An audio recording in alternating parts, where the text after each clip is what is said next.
মালদার গাজল ব্লকে বিপর্যয় মোকাবিলা দপ্তরের উদ্যোগে এবং 2 battalion national disaster response force Kolkata সহযোগিতায় বিপর্যয় মোকাবিলা নিয়ে একদিনের কর্মশালা অনুষ্ঠিত হয় গাজল ব্লক ক্যাম্পাসের অন্নদাশঙ্কর সদনে। এই কর্মশালায় বিপর্যয় মোকাবিলা নিয়ে আলোচনা হয়, কিভাবে প্রাথমিক চিকিৎসা করা যায় এবং কিভাবে বিপর্যয় মোকাবিলা করা যায় প্র্যাকটিক্যালভাবে তা দেখানো হয়। হাতের কাছে পরিত্যক্ত জিনিস নিয়ে কিভাবে বিপর্যয় মোকাবিলা করা যায় সেই বিষয় নিয়ে আলোচনা করা হয়। বন্যার সময় কী করা উচিত, কিভাবে জীবন বাঁচানো যায় সেই বিষয় নিয়ে বিস্তারিত আলোচনা হয়। আগুন লাগলে কি করতে হবে, কিভাবে আগুন নেভানো যায় সেই বিষয় নিয়ে আলোচনা করা হয়। কোথাও অ্যাক্সিডেন্ট হলে কিভাবে প্রাথমিক চিকিৎসা করা যায় সেই বিষয়ে প্র্যাকটিক্যালভাবে দেখানো হয়।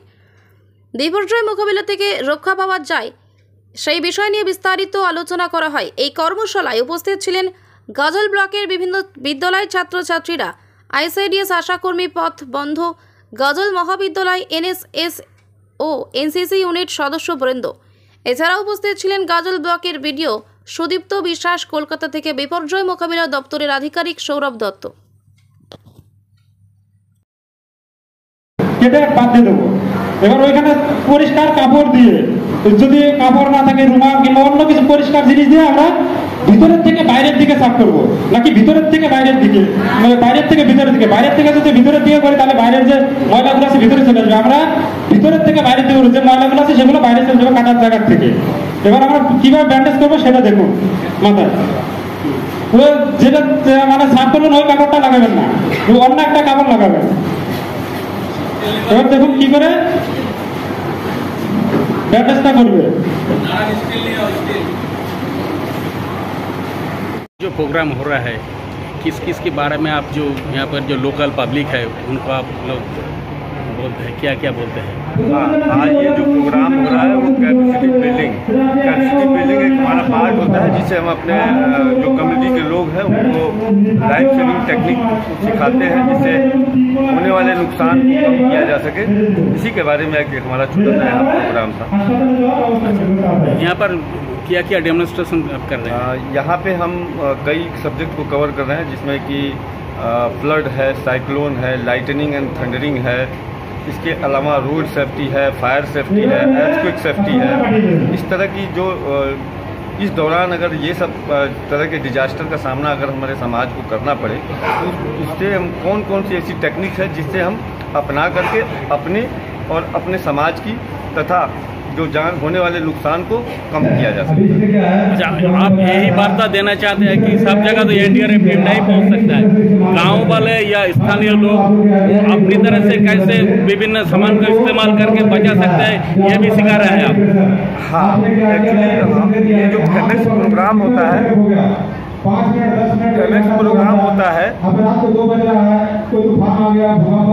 फेमेक्स प्रोग्राम में हम उस डिस्ट्रिक्ट के बारे में पूरी जानकारी इकट्ठा करते हैं, क्योंकि जिस टाइम पे अगर कोई फ्लड की या ऐसी सिचुएशन होती है तो उसके पूरे सेलिएंट फीचर्स को हम जान करके इसके बाद फिर हम कैसे जल्दी से जल्दी रिस्पॉन्स कर सकें, वो कार्रवाई की जा सके। इसलिए हम ये फेमेक्स के प्रोग्राम के दौरान कुछ कम्युनिटी अवेयरनेस यानी कैपेसिटी बिल्डिंग, साथ ही साथ हम डिस्ट्रिक्ट के जो वल्नरेबल पॉइंट हैं, जो डिपार्टमेंट हैं, उनको हम नज़दीक से देखते हैं और ज़रूरत पड़ने पर हम वहाँ पर तुरंत पहुँच के एक्शन कर सकें। सर, सीपीआर के बारे में भी आप यहाँ पर कुछ जानकारी देंगे? हाँ, हमारी सीपीआर भी है, एक हमारा सब्जेक्ट टॉपिक है सीपीआर भी। इसके बारे में भी हम समाज में जो इकट्ठे हुए लोग आज हैं इनको हम बताएंगे।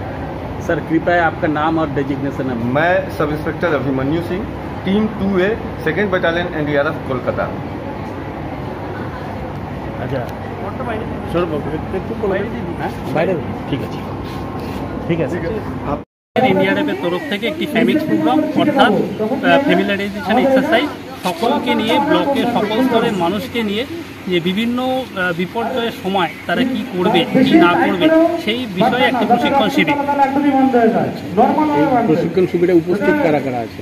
এখানে উপস্থিত রয়েছে বিভিন্ন স্কুলের প্রায় 100 জন ছাত্রছাত্রী রয়েছে। এছাড়া রয়েছে আমাদের আশা অঙ্গনওয়াড়ি দিদিমণিরা রয়েছে। এছাড়া বিভিন্ন যে গাজলের যে এনজিও রয়েছে সেখানকার লোকজন রয়েছে। এবং তার ছাড়া হচ্ছে আমাদের যে এনসিসি এবং এনএসএস ইউনিট রয়েছে কলেজে, সেখানকার যে কর্মীরা রয়েছে তারা রয়েছে, আমার সিভিল ডিফেন্স কর্মীরা রয়েছে, এছাড়া পথবন্ধু যারা পথে ঘাটে থাকেন তারাও রয়েছে। এই যে প্রোগ্রামটা হচ্ছে এটা কতটা উপকারে আসতে পারে? উপকারে তো আসতেই পারে, কারণ বিভিন্ন সময়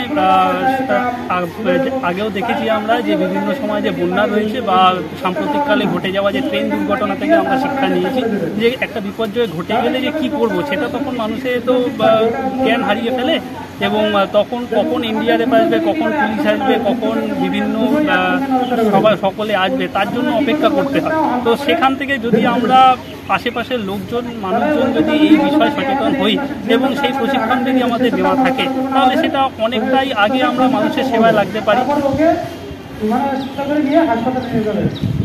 আপনার নাম কোন পদ আছে? সৌরভ দত্ত, গাজল ব্লক বিপর্যয় দপ্তরের আধিকারিক। ঠিক আছে।